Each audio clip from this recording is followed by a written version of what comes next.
Stadiums have come in all shapes and sizes. Some have been more memorable than others. However, there was a time where the design and architecture was quite forgettable, where basics, quantity, and budget ruled the day. This is the Dark Age of Stadium Construction. What is the Dark Age of Stadium Construction?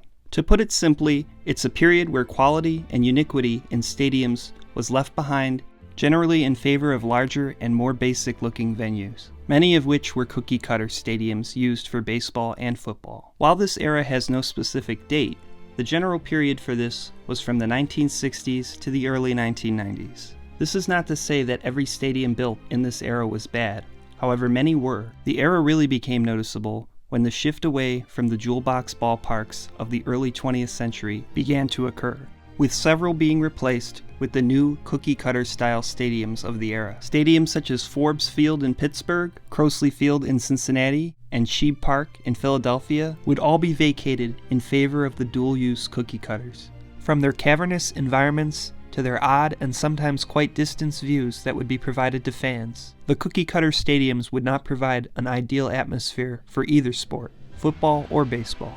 Even many of the sports-specific stadiums of this era were not anything special either. Stadiums such as the RCA Dome and the Pontiac Silverdome were pretty basic and did not survive much past 25 to 30 years. Even as late as the early 1990s, some stadiums were still pretty lackluster. New Comiskey Park, which opened for the White Sox in 1991, was not received well, being built just before the Retro Classic era started. The stadium was criticized for its lack of amenities and poor design of its upper deck, with its seats being far from exits and its field of play. As a result, many renovations have been done over the years to correct the problems of this stadium. After roughly 3 decades of concrete behemoths, oceans of parking lots, and spiral ramps, the Dark Age began to end in the first half of the 90s, with the beginning of the Retro Classic era in baseball stadiums. This era would begin with Camden Yards in 1992.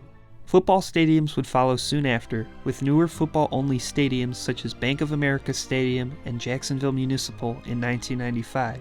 So what caused the Dark Age in stadium construction? The move to the dual-use NFL-MLB stadium model certainly was a factor, though there were many dual-use stadiums long before the cookie cutters, usually baseball stadiums with football fields put on them in the fall, though changing that setup to make cookie cutter stadiums wasn't much of an improvement. The focus simply became about building the cheapest venue possible to maximize profits. Stadiums weren't meant to look nice or serve much purpose other than watching a game. When it became clear that amenities such as more luxury seating, bars, restaurants, club seating, and others led to more profit potential, the designs followed suit. Also, improving views for fans through sport-specific construction made for a better experience as well. The Dark Age ended in the 90s, and the future would hold much improved designs and architecture, from retractable roofs to mega scoreboards. Technology and trends changed, and the remaining stadiums of this era have changed as well. The next era built upon this era, and the results have been much improved. Thank you for watching.